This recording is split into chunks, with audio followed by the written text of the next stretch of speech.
And we begin tonight with breaking news. Several westbound lanes of the I-10 have reopened after a crash at Dysart Road that caused some major backups this evening. Just a little over an hour ago, Sky 12 captured this massive traffic jam there, stretching for miles as crews investigated the scene. We're still working to find out details surrounding the crash, but we will keep you updated as we learn more. And breaking out of South Phoenix tonight, a crash involving an alleged drunk driver has left several people hurt, including 2 children. Police say it happened just before 8 o'clock near 19th Avenue in Southern, involving a pickup truck and a car.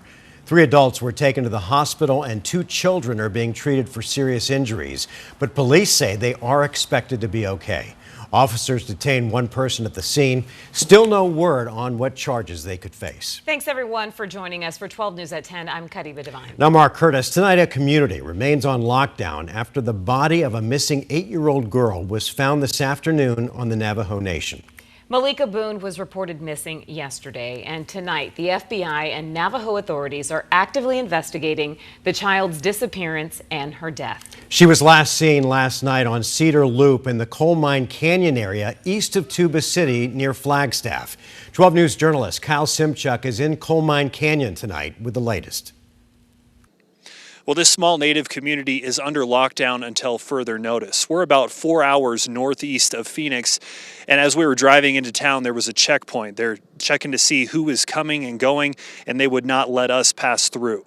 We do know the FBI is actively investigating the death and disappearance of 8-year-old Malika Boone. She was last seen on foot around 6 p.m. Thursday in the Coal Mine Canyon area, which is where we are now. Malika's family became concerned and told authorities it was out of character for her not to come home. About 10 hours after she was last seen, a turquoise alert was issued. A search team was launched. It included Navajo police, DPS, U.S. Marshals, and the FBI. And sadly, they found the 8-year-old's body earlier this afternoon, not far from where she vanished. Now, authorities have not revealed much else. We don't know how the 8-year-old died, and police would not reveal whether or not they're looking for any suspects. Navajo police and the FBI are asking people to remain inside their homes as they continue to investigate. Now, I did speak with someone who is in touch with Malika's family. She told me they are in shock and going through unimaginable grief. Anyone with information is asked to contact Navajo police or the FBI at 1-800-CALL-FBI. We're outside of Tuba City in Coal Mine Canyon. Kyle Simchuk, 12 News. All right, Kyle, thank you for that report. The search continues for 21-year-old Isabella Komas, the Avondale woman who has been missing now for 5 days. And tonight we're learning some new information about the man police are calling a person of interest. 39-year-old Tommy Rodriguez was reportedly Isabella's boyfriend. He made his first court appearance yesterday after authorities say he stole her car. Now, court records show that he has a violent past. At 15 years old, he and his friends shot and killed a nursing student. He then served more than a dozen years in prison. Then in 2020, he was arrested again on assault charges involving his then-girlfriend, including threats with a machete and a hammer. And his car, he served 3 more years there in jail. Rodriguez is now behind bars with a $50,000 bond as the investigation continues. All new tonight, a Mesa fire captain has been charged with drunk driving, accused of causing a crash that killed a man. It happened just a few days before Christmas while he was off duty. 12 News journalist Chase Golightly is joining us now in studio with what we know. Chase? Caribe, Mark, Fire Captain Casey Russell has been placed on administrative leave. I spoke with the victim's family a few hours ago who tell me the world has been completely shattered. He was a devoted, loving, wonderful father and husband and compassionate light in this world. 40-year-old Rich Morales, a coach, leader of his church, and adored by his wife and 3 young boys. He poured his life into his sons and to the community. His sister Elena Morales, who lives in the Valley, says her brother worked as a nurse in Shiprock, New Mexico at the Northern Navajo Medical Center. Just a few days before Christmas, he had just left work driving home when she says a suspected drunk driver going the opposite direction tried to pass a semi-truck and crashed head-on into Morales. He was in the wrong lane and hit my brother head-on. Wow. And my brother was dead on scene. Elena, who is also a nurse, got the call while she was working. I was absolutely devastated and in shock, and I just couldn't believe it. Their lives changed forever by a crash she says should have never happened. We spent Christmas without my brother, and just seeing his unopened presents under the tree. This is a lifetime of heartbreak for his wife and his boys and everyone. According to New Mexico State Police, the driver who reportedly hit Morales is 45-year-old Casey Russell. The city of Mesa confirms he is a fire captain for the city. In 2024, 12 News interviewed Russell for a story. New Mexico State Police say Russell is facing charges of homicide by vehicle, DWI, and having an open container. I'm angry because he knows better. You know, we take an oath and we're held to a higher standard, and you know, I'm upset. The city of Mesa expressing its condolences to the Morales family, saying they've placed Captain Russell on administrative leave. He needs to be held accountable and not given special treatment because he is a fire captain. Now, Mesa officials tell me there is an ongoing legal process and Captain Russell could face disciplinary action from the city. We're live in the studio. Chase Golightly, 12 News. Chase, thanks. Tonight, we're continuing to track multiple cases of the measles across the state. Arizona health officials confirmed 2 new cases, one in Pima County and the first ever in Pinal County during the current outbreak. In Pima County, a fully vaccinated Tucson resident got sick after traveling overseas. This is the second measles case there this month, but officials say that it's not related to the first case. In Pinal County, a patient with measles is in federal custody tonight. These reports come just a day after we told you about the first measles case that was confirmed in Maricopa County. Officials say the risk remains low and are continuing to urge people to get vaccinated. If you were at the Hale Theater in Gilbert earlier this month, you may have been exposed to measles by someone who lives outside of the county. Maricopa County health officials say that the patient was at the theater in the evenings of January 5th through the 7th, along with January 8th through the 9th, between the hours of 3 p.m. and 11:30. If you visited during those times, be sure to monitor yourself for symptoms all the way through the end of the month. The search for justice continues for friends and family of Mercedes Vega, the woman viciously murdered back in April of 2023. Today, 2 of the 3 suspects accused in her murder appeared before a judge. 12 News cameras captured one of the suspects, Jared Gray, entering a not guilty plea on 8 felony charges, including first-degree murder.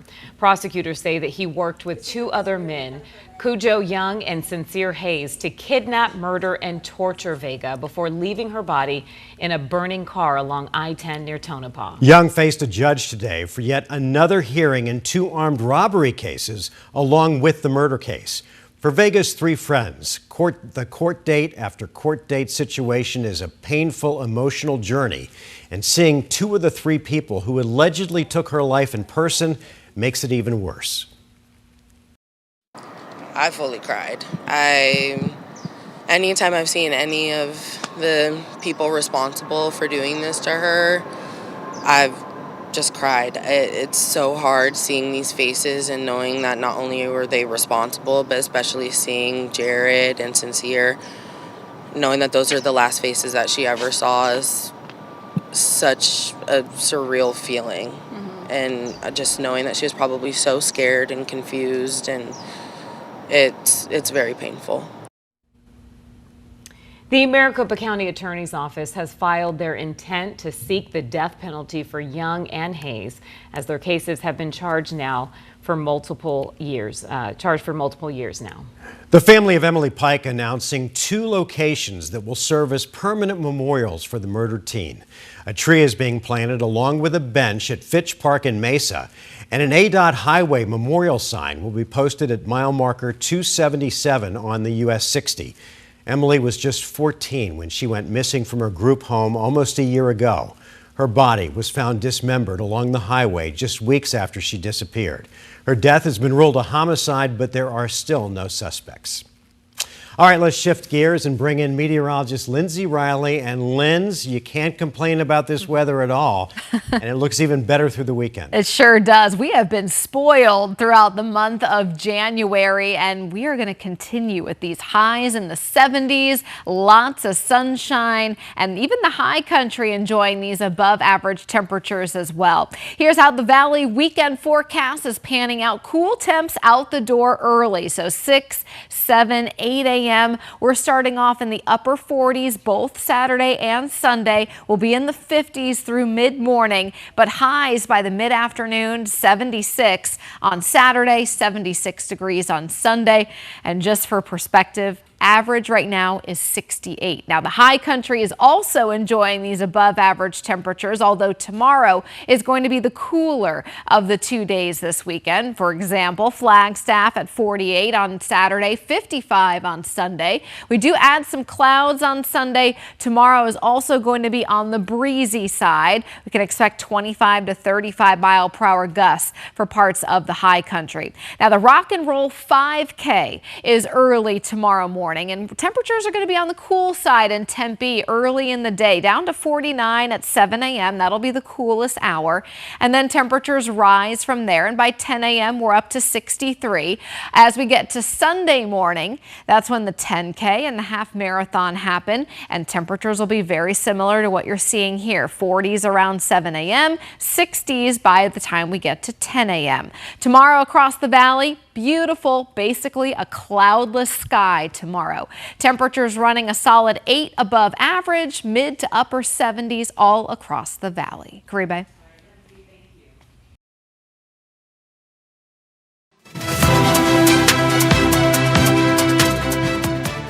And we are just 3 weeks away from the 2026 Winter Olympics in Milan Cortina, and you can watch all the action right here on 12 News.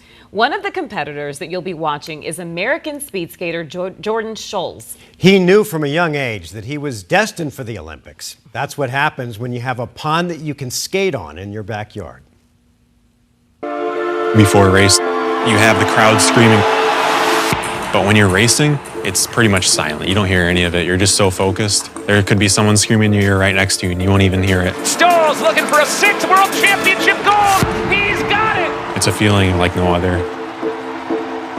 My name is Jordan Stolz. I'm an Olympic speed skater. I'm from Kewaskum, Wisconsin.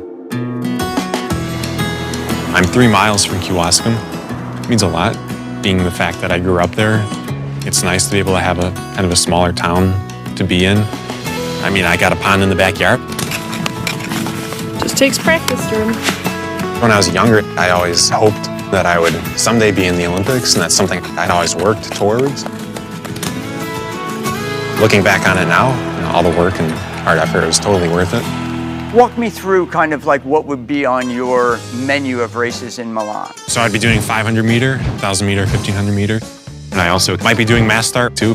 1,000 meter is my favorite. Jordan Stolz blasting to the finish in a new world record time. I have the world record right now, so I have a pretty good lead in that. Hopefully I can continue that into Milan. If I can win a gold medal, that's the next focus. And you can watch the 2026 Winter Games right here on 12 News and NBC. It all begins with the opening ceremony coming up February 6th. Still ahead, the Department of Justice reportedly launches an investigation into Minnesota's governor and Minneapolis mayor. We'll explain right after the break.